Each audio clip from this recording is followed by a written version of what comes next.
అట్లాగే ఇక అమెరికా అయినా, అమెరికా ఎంత మనతో ఫ్రెండ్షిప్గా ఉన్నా మనసులో మాత్రం ఎక్కడో ఒక దగ్గర పాకిస్తాన్ని దాచిపెట్టుకుంటుంది. సో మనం అమెరికాతో కూడా జాగ్రత్తగా ఉండాలి, రిలేషన్ మెయింటైన్ చేస్తూనే అక్కడక్కడ కట్ చేస్తూ రావాలి.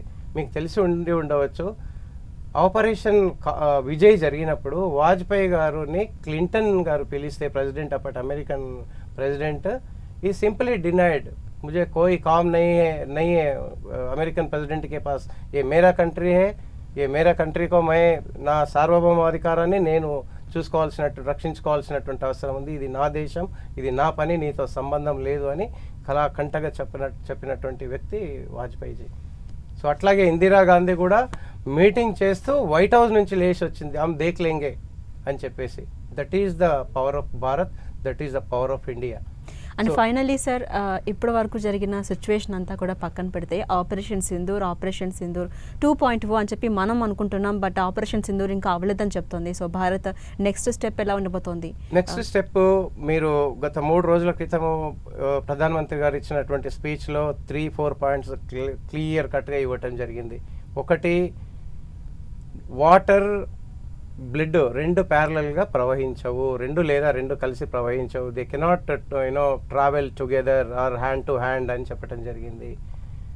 వి negotiate with anything, first terrorism, second PoK, third water, ఇవన్నీ ఏదైనా కూడా షరతులతో కూడినటువంటి నెగోషియేషన్ జరుగుతుంది అనేది క్లియర్గా చెప్పింది. టెర్రరిస్టులు ఎక్కడున్నా కూడా మేము చొరబడి కొడతాము అని చెప్పడం జరిగింది. The act of terror will be considered as a act of war అని చెప్పటం జరిగింది.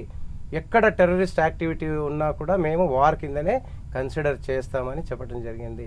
ఈ పాకిస్తాన్ ఈ డీబ్రీఫింగ్ అంటే ఏంటి అని అంటే, మనం ఎయిర్పోర్ట్లను కొట్టాము, ఆ గుంటలు పడ్డాయి, పెద్ద పెద్ద మాస్ హోల్స్ పడ్డాయి, వాటిని పూడిపించి, అది కాంక్రీట్ ఉంటుంది, రెడీమేడ్ కాంక్రీట్, చాలా ఫాస్ట్గా క్యూర్ అవుతుంది, అవన్నీ వేసి ఫిల్ చేసి ఉంటారు. మళ్ళీ ఏదైనా నెక్స్ట్ ఆలోచన వచ్చే లోపల పాకిస్తాన్కి మళ్ళీ సింధూర్ 2-3 ల్యాండ్ చేయాల్సి ఉంటుంది. ఎందుకు అంటే మనము గత 70 సంవత్సరాలుగా చూస్తూనే ఉన్నాం. 1947, 1965, 1971, కార్గిల్ వార్ 99, తర్వాత మన పార్లమెంట్ పైన అటాక్ చేశారు, ముంబై సిటీలో తాజ్ హోటల్, ఇది రైల్వే స్టేషన్, ఆ ఏరియాలో అటాక్ చేశారు, తర్వాత మొన్న ఉరిలో చేశారు, తర్వాత పుల్వామా అయింది, ఇప్పుడు పహల్గామ్ అయింది, ఇంకా జరుగుతూనే ఉంది. ఇంకా స్ట్రాటజీ ఎలా ఉంటుంది అనేది మనం చెప్పలేం కనుక పాకిస్తాన్ని నమ్మేటటువంటి పరిస్థితి లేదు.